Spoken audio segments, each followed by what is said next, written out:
अपना उद्बोधन देने की कृपा करें। माननीय श्रद्धेय प्रधानमंत्री जी।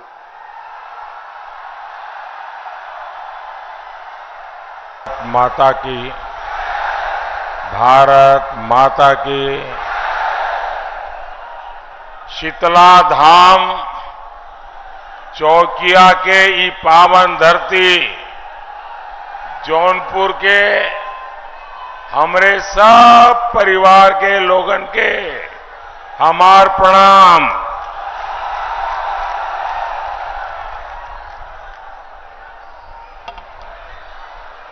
आपका ये आशीर्वाद,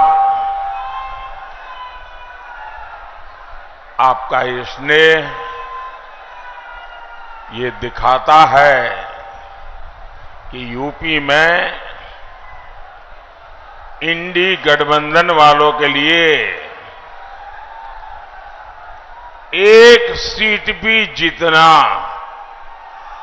मुश्किल कर दिया है आप लोगों ने।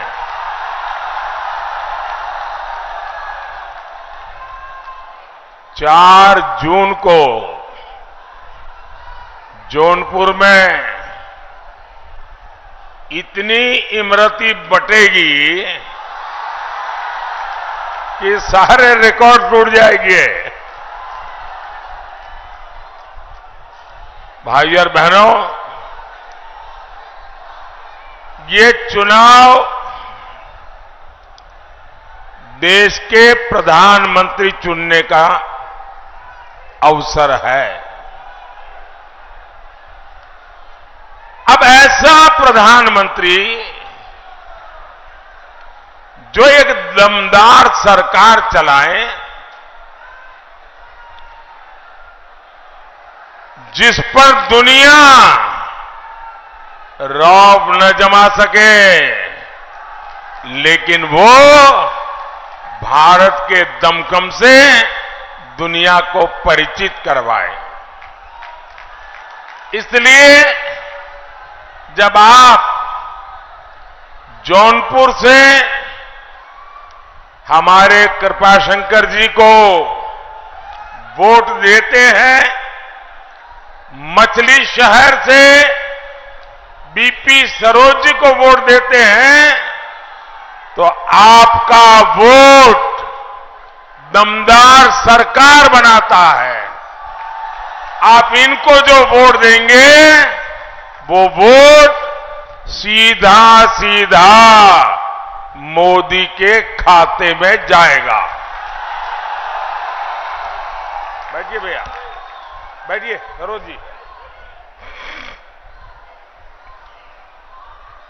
और दमदार सरकार कैसे काम करती है, ये आपने काशी में देखा है।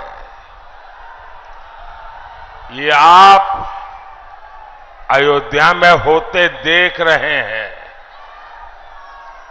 पहले लोग विकास की बातें करते थे तो चर्चा कभी दिल्ली की होती थी, कभी मुंबई की होती थी। अब देश और दुनिया काशी की भी चर्चा करता है, अयोध्या की भी चर्चा करता है।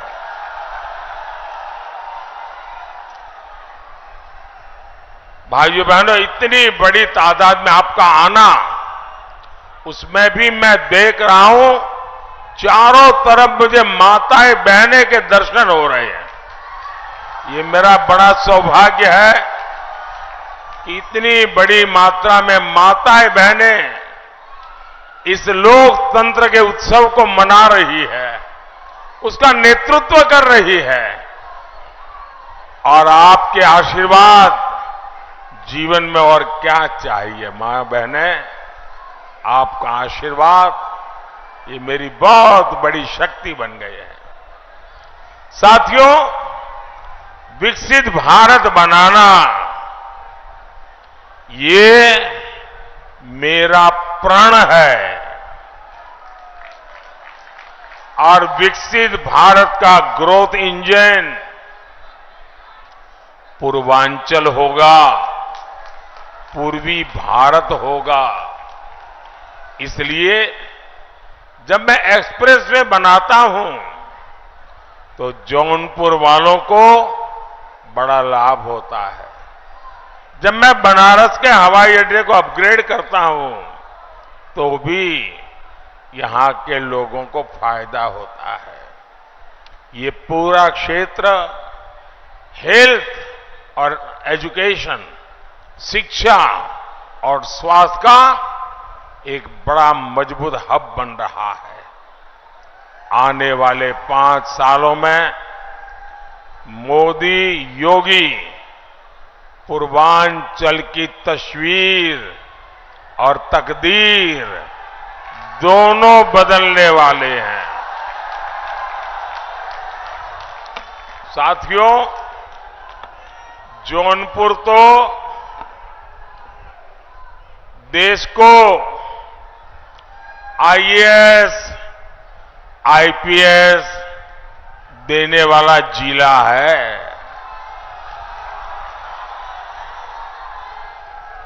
एनडीए सरकार परीक्षा से लेकर भर्ती तक नई और पारदर्शी व्यवस्थाएं बनाने में जुटी है। पहले केंद्र सरकार के ग्रुप सी, डी की भर्तियों में इंटरव्यू होते थे। मोदी ने यह खत्म कर दिया ताकि युवाओं को बेवजह की परेशानी न हो, पारदर्शिता के साथ उनका चयन हो। राष्ट्रीय शिक्षा नीति में भी हमने बड़ा फैसला लिया। मेडिकल और इंजीनियरिंग की पढ़ाई पहले सिर्फ अंग्रेजी में होती थी।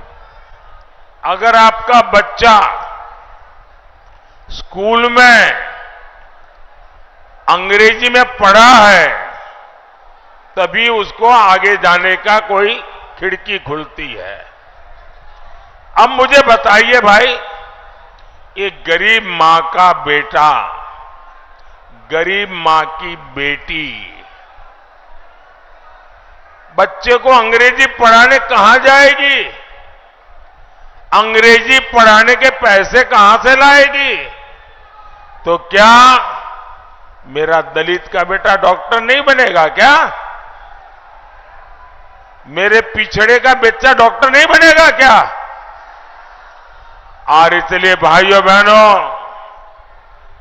मैंने तय कर लिया, अब डॉक्टर बनना है, इंजीनियर बनना है तो आप अपने गांव की भाषा में पढ़ करके आएंगे तो भी डॉक्टर बनेंगे, इंजीनियर बनेंगे। अब गरीब मां का बेटा भी डॉक्टर बनेगा, गरीब मां की बेटी भी डॉक्टर बनेगी, इंजीनियर बनेगी। अब हमने हिंदी में पढ़ाई और हिंदी में परीक्षा, ये रास्ता खोल दिया है। लेकिन आप जानते हैं कांग्रेस और इंडी गठबंधन इसका भी विरोध करते हैं। ये लोग आपके बच्चों का उज्जवल भविष्य नहीं चाहते। साथियों, भाजपा युवाओं की आकांक्षाओं को समझती है, उनके लिए काम करती है। ये भाजपा है जिसने मेडिकल की परीक्षा में ओबीसी आरक्षण लागू किया। हमने सामान्य वर्ग के गरीबों को भी 10% आरक्षण दिया। पेपर लीक माफिया के खिलाफ सख्त कानून की मोदी सरकार ने बनाया है। ये हमारी सरकार है जो हर जिले में मेडिकल कॉलेज बना रही है।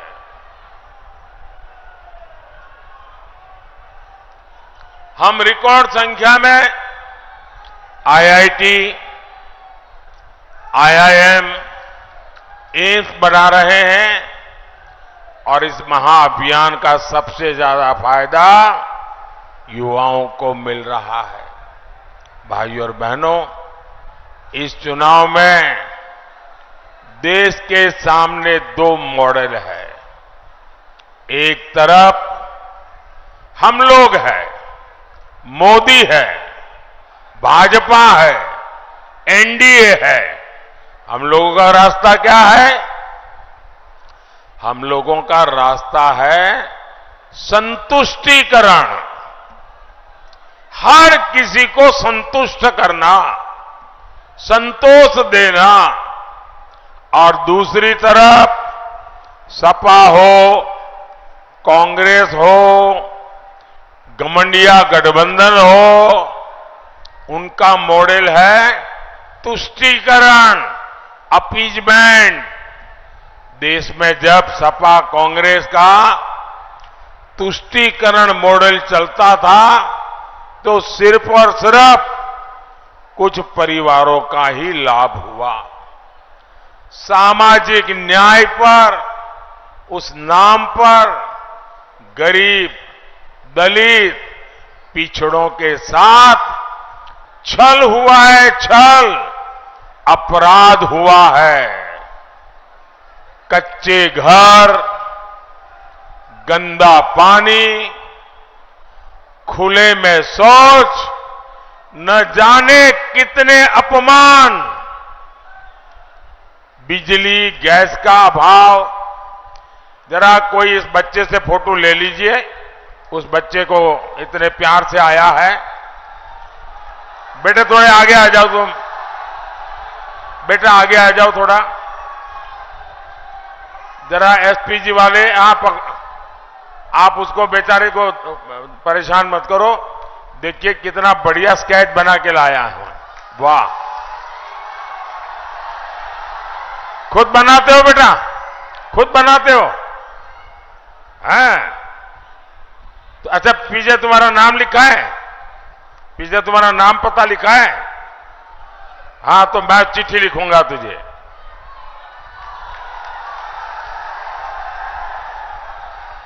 देखिए, तुम इतना अच्छा बनाते हो तो पढ़ाई भी उसी में करना, तुम बहुत अच्छे आर्टिस्ट बनोगे।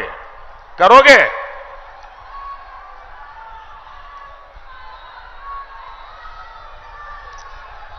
साथियों, गरीब को कैसे अभाव में जीना पड़ता था। बिजली नहीं, गैस के चूल्हे का तो सवाल नहीं, राशन नहीं, अस्पताल में इलाज नहीं, नौजवान के लिए पलायन करने के सिवाय कोई चारा नहीं। और वो वहां जहां जाते थे वहां भी चैन से नहीं रह सकते थे। उनकी पीठ पीछे यहां दबंग माफिया घर और जमीन पर कब्जा कर लेते थे। जब वापिस आते तो गाड़ियों पर कोई और बैठ जाता था। भाइयों बहनों, मोदी के संतुष्टिकरण, सेटिस्फैक्शन, संतोष वाला मॉडल ने ये स्थिति बदल दी है।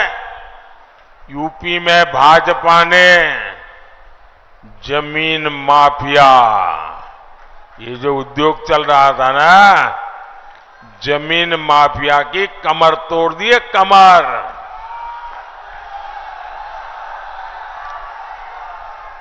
अब नागरिकों का हित सर्वोपरि है।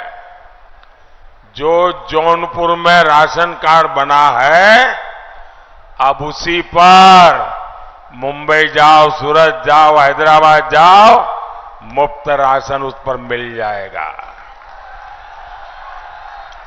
क्योंकि मोदी ने one nation one ration card लागू कर दिया है। यहां यूपी में 50 लाख पक्के घर लाभार्थियों को मिल चुके हैं। इसमें से 1 लाख घर यहीं ये जौनपुर जिले में मिले हैं। अब 1 लाख घर एक जिले में मुझे बताइए, हर मां मोदी को आशीर्वाद देगी कि नहीं देगी? देगी कि नहीं देगी? फिर ये ईवीएम करके चिल्लाते हैं। अरे इनको मालूम नहीं है ये ईवीएम का खेल नहीं है, ये हर मां बहन के आशीर्वाद है जिसको रहने के लिए पक्का घर मिला है। और मुझे कभी कभी मौका मिल जाता है तो मैं इन लाभार्थियों के घर में जाके देखता हूं। इनमें शौचालय, नल से जल, बिजली, सस्ता सिलेंडर, ये सारी सुविधाएं घर के साथ होती हैं। सिर्फ चार दीवारें नहीं, घर यानी पक्का घर।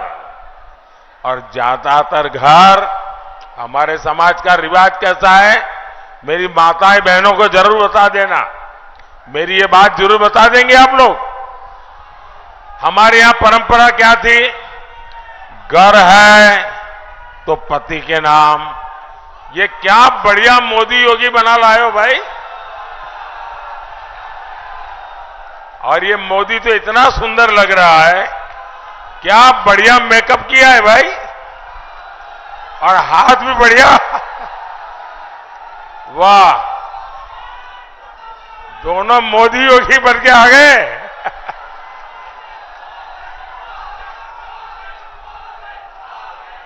शाबाश शाबाश, बहुत बढ़िया किया आपने।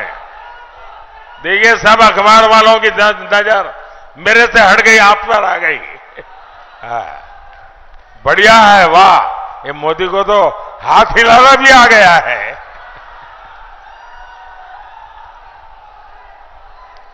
अच्छा माताएं बहनें सुनिए, भाई उन बच्चों को बिठाइए, परेशान मत कीजिए। मैं उनका बहुत आभारी हूं। देखिए, हमारे समाज में कैसा रहा, घर है तो मालिक कौन? कोई पति या पुत्र। दुकान है तो मालिक कौन? पति या पुत्र। गाड़ी लाए तो मालिक कौन? पति या पुत्र। खेत है तो मालिक कौन? पति या पुत्र। हमारी माताओं बहनों के नाम पर कुछ नहीं। ये मोदी ने कह दिया नहीं चलेगा, और इसलिए मोदी जो घर देता है ना, वो महिलाओं के नाम पर देता है। और मैंने तो तय किया है, मैं 3 करोड़ लखपति दीदी बनाने वाला हूं। 3 करोड़ लखपति दीदी। और मैं आपको एक और गारंटी दूंगा, जिनको अभी घर, गैस, पानी का नल नहीं मिला है, मेरा एक काम करोगे आप लोग? हाथ ऊपर करके सबके सब बताओ तो बोलूंगा। मेरा एक काम करोगे? पक्का करोगे? जरा हाथ ऊपर करके बताइए, मेरा एक काम करोगे? देखिए, इस चुनाव में आप जहां जहां जाएंगे, और हो सकता है किसी गांव में एक आध दो परिवार ऐसे मिल जाए जिनको अभी पक्का घर नहीं मिला है, किसी को नल से जल नहीं मिला है, किसी को गैस का कनेक्शन नहीं मिला है, तो उसका नाम पता लिख करके मुझे भेज दीजिए। और उसको कह देना कि मोदी जी ने गारंटी दी है कि 4 जून के बाद जब तीसरी बार सरकार बनेगी तो जिनको अभी घर मिला नहीं उनको मिल जाएगा, जिनको गैस नहीं मिलेगा मिल जाएगा। ये मेरा काम करोगे? मुझे सबको देना है, क्योंकि मेरे लिए तो ये माताओं बहनों की पूजा है, भक्ति है मेरी। ये भक्ति मैं करूंगा और प्रसाद में चढ़ाऊंगा उनके लिए पक्का घर। ये मेरी भक्ति है। साथियों, अब मोदी ने और एक काम तय किया है।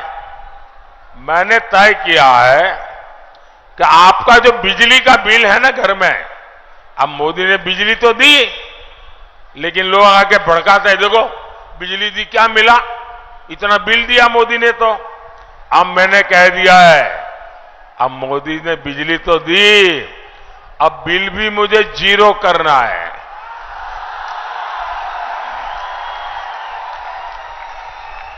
बिजली का बिल जीरो। इतना ही नहीं, आप बिजली पैदा भी करेंगे और घर के काम की बिजली के अतिरिक्त जो बिजली होगी वो सरकार खरीद करके आपको कमाई भी होगी। ये पीएम सूर्यघर योजना के तहत होगा। मोदी की एक और गारंटी आपके परिवार की बचत बढ़ाने वाली है। अब देखिए, हर परिवार में बुजुर्ग लोग होते हैं, 70 वर्ष से ऊपर के आयु के माता पिता, दादा दादी, चाचा चाची, नाना नानी, कोई न कोई तो होता ही है। और 70 साल हो जाते हैं तो छोटी मोटी बीमारी भी आ जाती है। अब जो बेटा और बेटी कमाते हैं, उनके सामने एक तरफ खुद का रोजमर्रा की जिंदगी, दूसरी तरफ बच्चों का भविष्य और ऊपर से बुजुर्ग माता पिता की जिम्मेवारी। और उसमें भी अगर कोई बीमारी आ गई तो वो परिवार बेचारा तबाह हो जाता है। कितना ही मेहनती बेटा हो, कितनी मेहनती बेटी हो, लेकिन बीमारी परिवार में मुसीबत कर देती है। तो मोदी ने की एक और गारंटी, आपके माता पिता, दादा दादी, चाचा चाची, नाना नानी अगर वो 70 साल से ऊपर के हैं तो उनके इलाज की चिंता आप नहीं, ये मोदी करेगा, आपका बेटा करेगा। और इससे आपका जो पैसा बचेगा उससे आपको अपने बच्चों का भविष्य बनाना है। बनाएंगे। भाइयों बहनों, एक तरफ मोदी संतुष्टिकरण से सच्चा सामाजिक न्याय देने में जुटा है, तो वहीं सपा कांग्रेस का इंडी गठबंधन तुष्टीकरण के गर्त में गिरता चला जा रहा है। वोट बैंक की राजनीति से ऊपर नहीं उठता है। आए दिन कभी छिप करके, कभी खुलेआम हिंदू मुसलमान 70 साल से यही खेल करते रहे। अब मुझे बताइए भाइयों, इस देश को 500 साल के इंतजार के बाद, 500 साल के इंतजार के बाद राम मंदिर मिला कि नहीं मिला? आपको आनंद हुआ कि नहीं हुआ? गर्व हुआ कि नहीं हुआ? पूरा देश खुश है, दुनिया में रहने वाला हर हिंदुस्तानी खुश है, लेकिन ये परिवारवादी गालियां दे रहे हैं, गालियां। सपा के शहजादे, उनके एक चाचा, वो तो राम मंदिर को कहते हैं बेकार है, बेकार। ये सपा के शहजादे काशी का मजाक उड़ाते हैं। साथियों, अपने वोट बैंक को खुश करने के लिए ये लोग हर हद पार कर रहे हैं। अब मुझे तो हैरानी है, 21वीं सदी और ये 3 तलाक का झंडा लेके घूम रहे हैं। ये माताओं बहनों के साथ जुल्म हो रहा है, ये समझने को तैयार नहीं। क्यों? वोट मिलता है।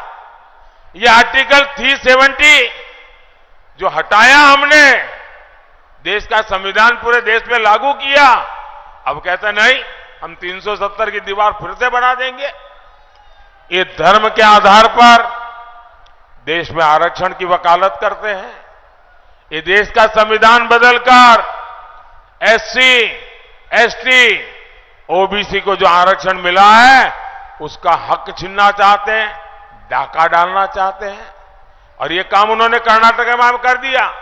वहां उन्होंने क्या किया, वहां जितने मुसलमान थे कर्नाटका में, कितने ही सुखी हो, संपन्न हो, पढ़े लिखे हो, उन्होंने रातों रात सभी मुसलमानों को एक हुक्म करके ओबीसी बना दिया।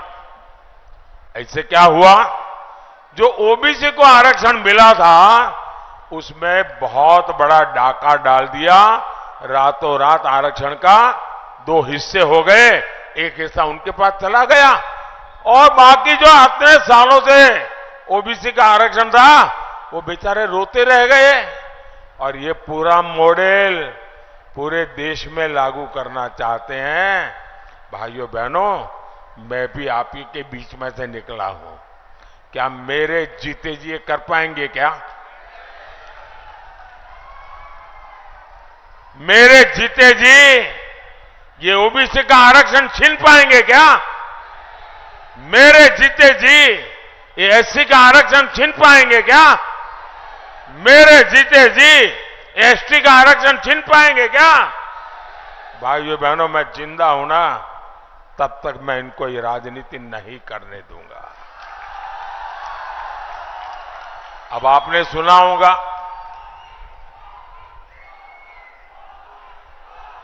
एक कांग्रेस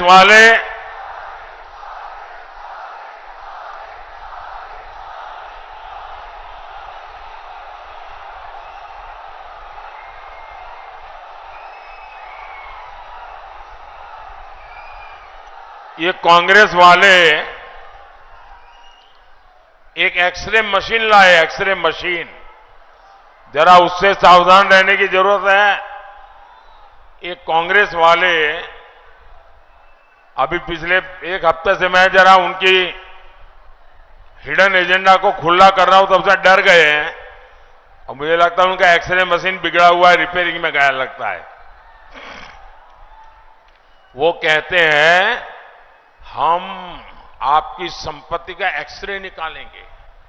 आपके पास शादी करके आए तो आपके पास कितना सोना था, कितने गहने थे, आपके पास मंगलसूत्र था कि नहीं था, बैंक में कुछ पैसा पड़ा है कि नहीं पड़ा है, खेत खलिहान कितना है, गाड़ी वाड़ी व्यापार वगैरह कोई। बोले हाँ, हम सारा एक्सरे निकालेंगे और आपकी आवश्यकता से ज्यादा है वो हम छीन लेंगे। मुझे बताइए, आपको छीनने देंगे क्या? आपका खेत खलिहान छीनने देंगे क्या? आपका मंगलसूत्र छीनने देंगे क्या? आपके गहने छीनने देंगे क्या? भाइयों बहनों, इनका तो इरादा है कि अब आपके पास जो है ना, वो मरने के बाद आप अपने बच्चों को नहीं दे सकते हैं। बताइए, हमारे देश में हर माँ बाप जीवन के आखिर में चाहता है कि मेरे पास कुछ ज्यादा हो ताकि मैं बच्चों को दे करके जाऊं। ये कहते हैं मरने के बाद आप अपने बच्चों को नहीं दे पाएंगे, आधे से ज्यादा सरकार ले लेगी। क्या आप लेने देंगे क्या? भाइयों बहनों, ये सपा कांग्रेस के खेल खतरनाक है, शहजादों की नीति खतरनाक है। वो आप यहां आपसे वोट मांगने हैं और दक्षिण भारत में जाकर के उत्तर प्रदेश के लोगों का अपमान करते हैं, गालियां देते हैं। उत्तर प्रदेश के लोगों के लिए अनाप शनाप भाषा बोलते हैं वो। ये लोग सनातन धर्म को गालियां दिलवाते हैं। इनके साथ ही डीएमके के लोग हो, केरल में लेफ्ट के लोग हो, कर्नाटक और तेलंगाना कांग्रेस के लोग हो, जब वो दल यूपी के लोगों को गालियां देते हैं तो सपा कांग्रेस वाले अपने कान में रुई डाल देते हैं। क्या यूपी के लोगों को गाली देने वाले इंडी गठबंधन को आप माफ कर देंगे क्या? हम उत्तर प्रदेश के लोगों को गाली देने वालों को माफ कर देंगे क्या? साथियों, विकसित भारत के लिए हमें भाजपा को जिताना है, हमें भारत को मजबूत बनाना है। ये बतावा हम यहां से जीत के लिए आश्वस्त हो के जाए ना। बोला, अरे फिर से बोला। मछली शहर में भी कमल के फूल खिली ना, बोला खिली ना। यही जोश है जिसके चलते फिर एक बार देश कह रहा है, फिर एक बार मैं बहुत बहुत आपका आभारी हूं। मेरे साथ बोलिए भारत माता की, भारत माता की। बहुत बहुत धन्यवाद।